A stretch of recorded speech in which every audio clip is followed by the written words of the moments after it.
National karate ফেডারেশনের উদ্যোগে দুর্গাপুরের সিধু কানু ইনডোর স্টেডিয়ামে শনি এবং রবিবারের দুদিনের ইস্ট জোন চ্যাম্পিয়নশিপ ক্যারেটা প্রতিযোগিতা অনুষ্ঠিত হলো। মোট 350 প্রতিযোগী দুদিনের এই প্রতিযোগিতায় অংশগ্রহণ করছেন বিভিন্ন ক্যাটাগরিতে। প্রতিযোগিতায় বহু জাতীয় স্তরের এবং রাজ্য স্তরের ক্রীড়াবিদ অংশ নিচ্ছেন। 100 জন অফিসিয়াল রয়েছেন প্রতিযোগিতাকে সুসম্পন্ন করতে। উদ্যোক্তারা জানান, দেশের 4টি জোনের এই প্রতিযোগিতা সম্পন্ন হবে আগামী কয়েক মাসের মধ্যে। এরপর আগামী ডিসেম্বরে দিল্লির তালকোটারা স্টেডিয়ামে ক্যারাটা প্রতিযোগিতা অনুষ্ঠিত হবে।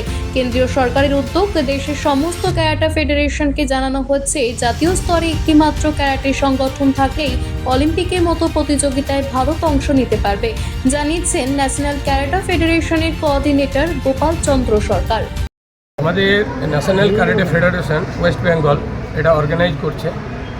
এনকে যে ন্যাশনাল ক্যারাটে ফেডারেশন আমাদের পুরো ক্যারাটেকে একটা ছাতার তলায় নিয়ে আসার পরিকল্পনা এটা হচ্ছে আমাদের।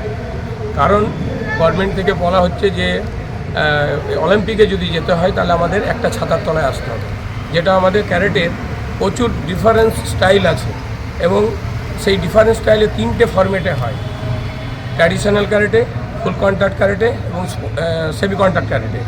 এবং সরকার থেকে যেটা বলা হচ্ছে সেটাকে স্পোর্টস ক্যারাটেতে নিয়ে আসা এবং কিছু প্রোটোকল দিয়েছেন, উইদাউট গার্ড অ্যালাউ হবে না।